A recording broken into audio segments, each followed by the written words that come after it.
তুমি পরীক্ষা সেন্টারে পড়ে গিয়েছো গরুর রচনা, তোমার এসেছে নিউটনের সম্পর্কে রচনা লিখতে, তো তুমি কি লিখবে? তুমি গরু পড়লে চারটে পা আছে, দুটো শিং আছে, দুটো চোখ আছে, দুটো কান আছে, গরুর একটা লেজ আছে, অন্তত কিছু না জানলেও তো এটা লিখতে পারবে। কিন্তু যখন গরুর জায়গায় নিউটনের রচনা দেবে, তুমি নিউটন সম্পর্কে কি তুমি জয় হিন্দ। এসএসসি জিডি 2026-এ যারা এক্সাম দিয়েছো, অ্যান্সার কি দিয়েছে, এবং অ্যান্সার কি দেওয়ার পরে প্রত্যেক স্টুডেন্ট টেনশনে পড়েনি, কিন্তু টেনশনে পড়েছে কিছু স্টুডেন্ট। কারা এই টেনশনে পড়েছে? যাদের স্কোর 65 থেকে 75 বা 80-র মধ্যে আছে, যাদের স্কোর 80 থেকে 90-এর মধ্যে আছে। কিন্তু যাদের স্কোর 90 থেকে 110-এর মধ্যে আছে, বর্ডার ডিস্ট্রিক্ট হলে সে চিন্তা হয়তো করছে না, কিন্তু আবার জেনারেল ডিস্ট্রিক্ট জেনারেল হলে তারা আবার চিন্তা করছে। আচ্ছা, চিন্তাটা কি? এবারে সিলেকশন যে প্রসেস বা এর আগের বার যে কাট অফ দেখেছি, সেই কাট অফ পারপাস আমার এই নাম্বার নিয়ে আমি ফিজিক্যাল কমপ্লিট করব, মেডিকেল কমপ্লিট করব, তারপরে কি আমি দাঁড়াতে পারবো?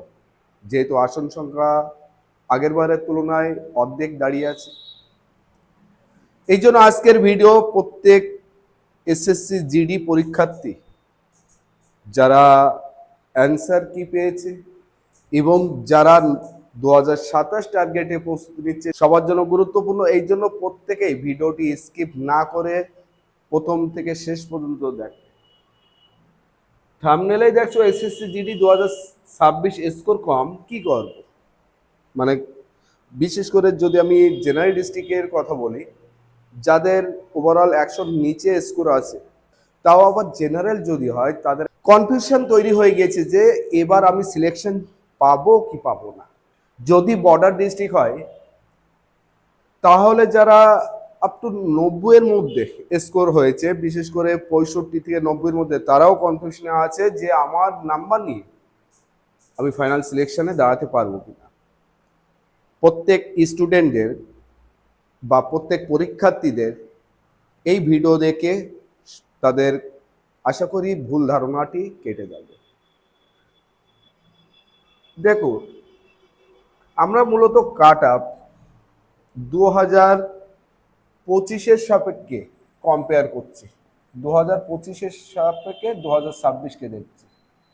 কিন্তু তুমি কাট আপকে কম্পেয়ার করলে কি হবে?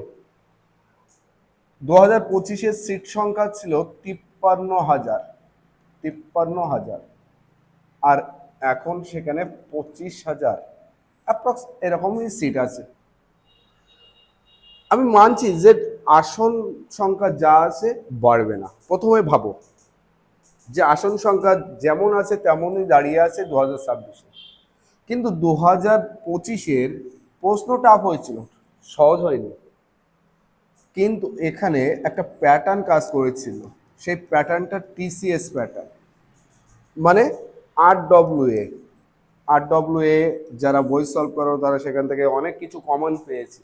জিকে বলো, তারপরে ম্যাথ, রিজনিং, একেবারে ম্যাথ বাদ দিয়ে বাদ বাকি তুমি রিজনিং, হিন্দি প্রায় কিছুটা হলেও টাচ করেছিলে। এই জন্য এখানে টিসিএসে যখন পরীক্ষাটা নিয়েছিল টিসিএস, তখন তুমি একটা প্যাটার্নকে টাচ করেছিলে। হঠাৎ করে এক্সাম সেন্টারে যখন গিয়েছো, প্যাটার্ন সম্পূর্ণ চেঞ্জ। এখানে প্যাটার্ন জিকে তো আগের বারও যা ছিল তার থেকে অনেক হাই লেভেল ছিল, কারণ এবার অনেক ডিপলি জিকে। আমি 2-5টা সেটকে দেখেছি, 2-5টা সেট দেখার পর মনে হয়েছে ডিফেন্স সেক্টরের স্টুডেন্টদের পক্ষে জিকে সম্ভব না। এবার জিকেতে যারা স্কোর করেছে বেশিরভাগ, আমি বলতে পারি 99%, ওরা কি 20টা প্রশ্ন আছে, 20টা প্রশ্নে কেউ এ ধরে 20টা মেরেছে, কেউ বি ধরে 20টা মেরেছে, কেউ সি ধরে 20টা মেরেছে, কেউ ডি ধরে 20টা মেরেছে। এখন 20টার মধ্যে যদি এ অপশন 4টে রাইট হয়, তাহলে 4 × 8। ব্যালেন্স যে প্রশ্নগুলো আছে 16টা প্রশ্ন ভুল, 4 নম্বর কেটে ও 4 পেয়েছে।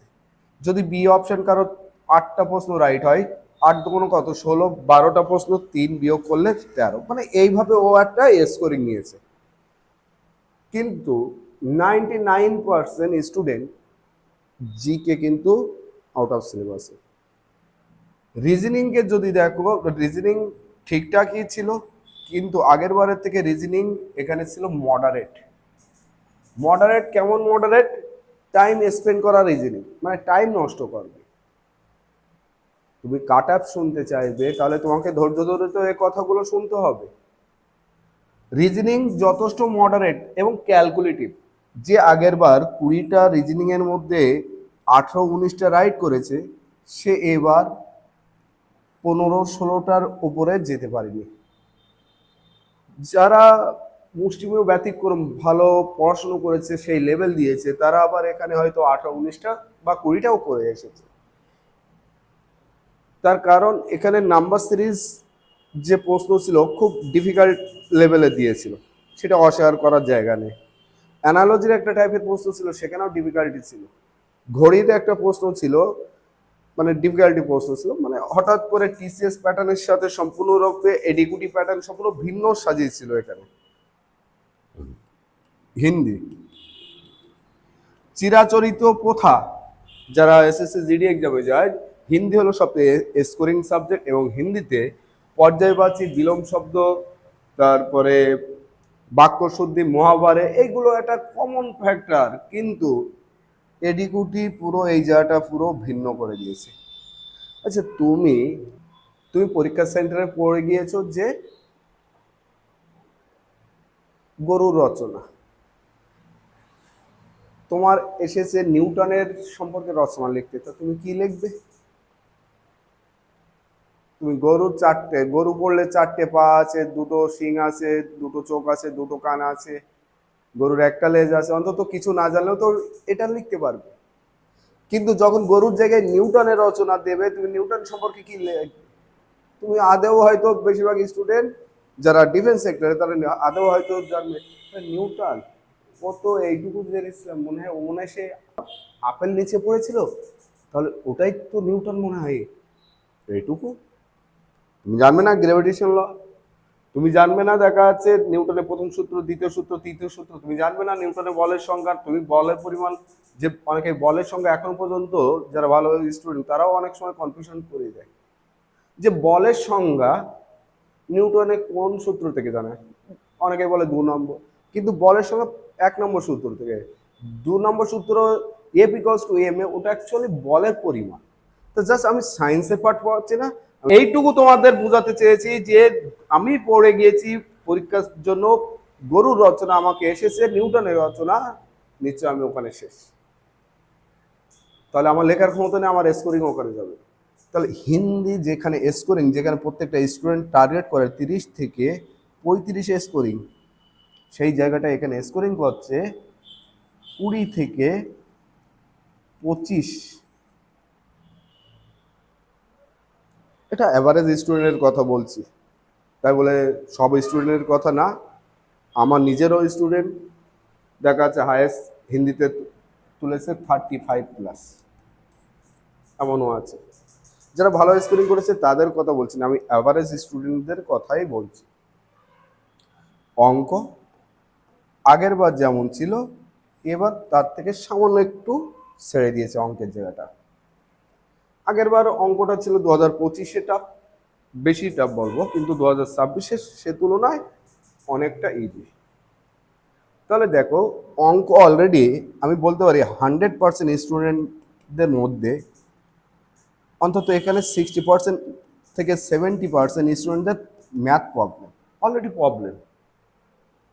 তাহলে এই জায়গাটা অলরেডি অনেক স্টুডেন্ট নেগলেসি রাখে যে না, এখানে আমি 20টা প্রশ্নের মধ্যে 10টা, অ্যাভারেজদের কথা বলছি কিন্তু, যে 10টা বা 5টা বা 8টা এরকম করবো।